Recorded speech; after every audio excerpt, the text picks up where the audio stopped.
ಜಪ್ಪಿನಮೊಗರು ಕಡೇಕಾರು ಶ್ರೀ ಮಲ್ಲಿಕಾರ್ಜುನ ಕ್ಷೇತ್ರದ ಪುನರ್ ನಿರ್ಮಾಣ ಕಾರ್ಯದ ಶಿಲಾನ್ಯಾಸ ಬ್ರಹ್ಮಶ್ರೀ ವೇದಮೂರ್ತಿ ಉಚ್ಚಿಲತಾಯ ನೀಲೇಶ್ವರ ಪದ್ಮನಾಭ ತಂತ್ರಿಯವರ ನೇತೃತ್ವದಲ್ಲಿ ಬುಧವಾರದಂದು ವಿಜೃಂಭಣೆಯಿಂದ ನಡೆಯಿತು.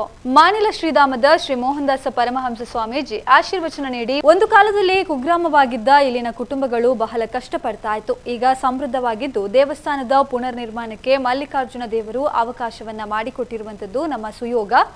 ಇಲ್ಲಿ ನಾವು ಇತಿಹಾಸ ನಿರ್ಮಿಸುವ ಕಾರ್ಯವನ್ನ ಮಾಡಬೇಕು ಎಂದರು. ಕಡೇಕಾರು ದೇವಸ್ಥಾನದ ಸೇವೆ ಮಾಡಿದವರೆಲ್ಲ ದೊಡ್ಡ ವ್ಯಕ್ತಿಗಳಾಗಿದ್ದಾರೆ. ನಮಗೆ ಸಿಕ್ಕಿರುವ ಸೇವೆಯ ಸದುಪಯೋಗ ಮಾಡಿಕೊಳ್ಬೇಕು. ಮಾನಿಲ ಕ್ಷೇತ್ರದಿಂದ ದೇವಸ್ಥಾನ ಪುನರ್ ನಿರ್ಮಾಣಕ್ಕೆ 1 ಲಕ್ಷ ರೂಪಾಯಿ ದೇಣಿಗೆಯನ್ನ ಕೊಡ್ತೇವೆ. ಕರ ಸೇವೆಗೆ ಸ್ವಯಂ ಸೇವಕರನ್ನ ಕಳುಹಿಸಲು ಕೂಡ ಸಿದ್ಧರಾಗಿದ್ದೇವೆ ಎಂದು ಸ್ವಾಮೀಜಿ ಹೇಳಿದರು.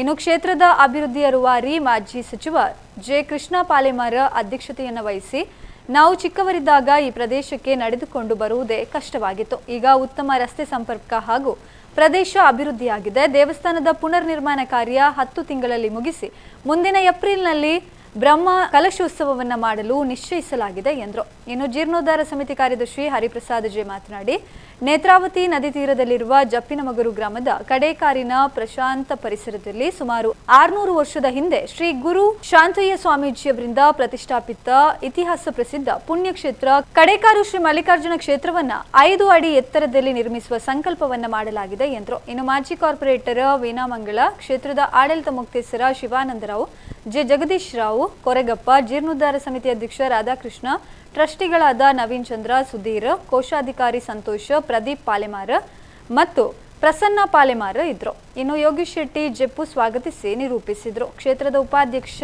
J K Rao ವಂದಿಸಿದ್ರು.